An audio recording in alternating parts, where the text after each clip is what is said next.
Good morning, everyone. In this lecture, we will learn about the functional block diagram of synchronous generator. So, the block diagram you are seeing on the screen is the functional block diagram. Not the actual connected blocks, but it is how they are functional in the manner they are connected. So, this is the functional block diagram. Here the first block is exciter. The main function of exciter is provide DC power to the synchronous machine field winding and constituting the power stage of the excitation system.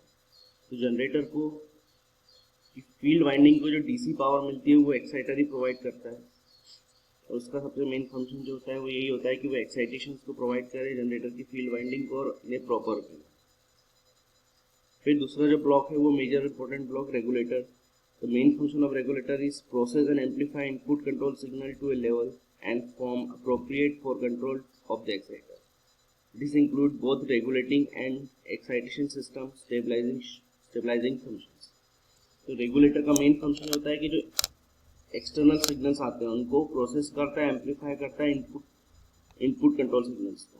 Proper input इसके लिए exciter के लिए जो input control signals होते हैं उसको process करता है और amplify करता है कि जो एक्साइटर उसके लिए अप्रोप्रिएट हो.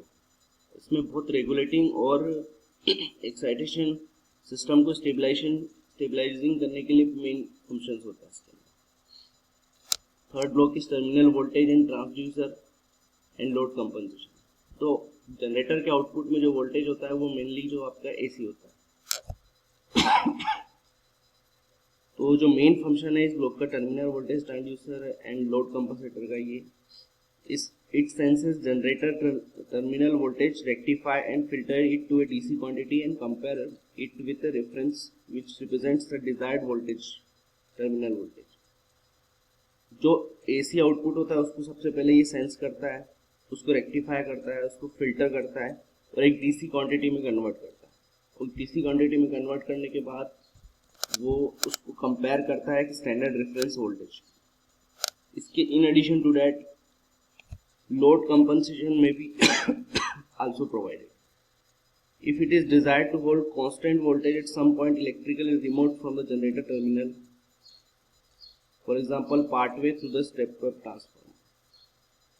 इसके अलावा ये ब्लॉक जो है लोड कंपनसेशन भी प्रोवाइड करता है और कांस्टेंट वोल्टेज जो है उसको अगर मेंटेन करना है some point electrically away from the generator, बहुत ज़्यादा जनरेटर से दूर मान लीजिए कि ट्रांसफार्मर के बाद में, तो उसका भी ये फंक्शन करता है.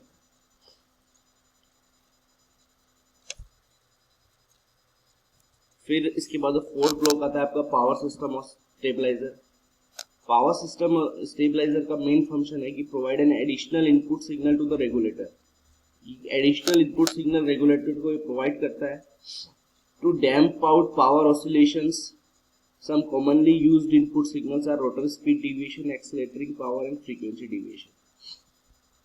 तो इस ब्लॉक का मेन फंक्शन जो है वो है आपका डैम्प आउट ऑसिलेशंस को जो है वो डैम्प आउट करना, इसका मेन फंक्शन होता है. और जो कुछ कॉमनली यूज सिग्नल्स जो यूज करता है वो मेनली फ्रीक्वेंसी डिवीजन, यहाँ से फ्रीक्वेंसी आउटपुट से फ्रीक्वेंसी डिवीजन सेंस कर लेगा, एक्सेलरेटिंग पावर उसको सेंस करेगा या स्पीड डिवीजन सेंस करेगा और उसको इनपुट में रेगुलेटर के फिट कर देगा. यानी कि ये कुछ ऑसिलेशंस ना हो, रोटर बहुत स्मूथली रोटेट करे, उसके लिए ये पावर सिस्टम स्टेबलाइजर का मेन फंक्शन होता है. फिर आपका last one limiter and protective circuits. ये जो ब्लॉक है this block includes a wide array of control and protective functions which ensure that the capability limit of the exciter and synchronous generator are not exist. इसके अंदर बहुत सारे ऐसे control और protective functions होते हैं जो बहुत ज़रा ज़रूरी होते हैं कि वो फंक्शंस जो हैं वो एक्साइटर की कैपेबिलिटी लिमिट्स और सिंक्रोनस जनरेटर की कैपेबिलिटी लिमिट्स उसको वो एक्सीड न कर पाए, ये देखते हैं. Some of the commonly used function are the field current limiter, maximum exciter limiter, terminal voltage limiter, voltage per hertz regulator, and protection and under excitation limiter. कुछ commonly used फंक्शन जो है इसका फील्ड करंट लिमिटर, जो field current है उसको limit करेगा ये, and maximum excitation limiter, excitation को एक स्ट्राइड मैक्सिमम वैल्यू से इससे ज़्यादा जो है वो नहीं ले जाने देगा ये, और terminal voltage limiter, terminal voltage को लिमिट करेगा, वोल्टेज पर हर्ट्स रेगुलेटर, वोल्टेज और फ्रीक्वेंसी का रेशियो मेंटेन करके रखेगा, और अंडर एक्साइटेशन, एक्साइटेशन एक लिमिट से नीचे भी नहीं होना चाहिए, तो ये सारे सर्किट्स जो है वो देखता है। These are normally discrete circuits and their output signal may be applied to the excitation system at various locations at the summing input or a gated output. For convenience, they have been grouped as shown in figure. तो ये बहुत सारे इसमें अलग अलग circuits होते हैं, और एज रिक्वायरमेंट के हिसाब से पर्टिकुलर सर्किट जो है वो ऑपरेट करता है। इसमें से कोई सिंगल सर्किट नहीं, बहुत सारे मल्टीपल सर्किट्स होते हैं, और रिक्वायरमेंट के हिसाब से जो है वो आपके प्रॉपर सर्किट्स ऑपरेट करते हैं, और वो फिर रेगुलेटर को फीडबैक देते हैं कि उसी पर्टिकुलर, मान लीजिए अंडर फ्रीक्वेंसी जो है एक लिमिट से कम होगी, तो एक पर्टिकुलर सर्किट ही इसके अंदर ऑपरेट करेगा और वो रेगुलेटर को फीड करेगा। ऐसा नहीं कि सारे सर्किट जो है वो ऑपरेट करने लगते हैं। तो एक फंक्शनल ब्लॉक डायग्राम है ये एक सिंक्रोनस जनरेटर। एक्चुअल में इस तरीके से नहीं कनेक्टेड होते हैं, जो ब्लॉक्स नहीं होते उसमें आपके एक्चुअल सिस्टम के अंदर, पर ये अंडरस्टैंडिंग के लिए इस तरीके से ब्लॉक डायग्राम बनाया जाता है।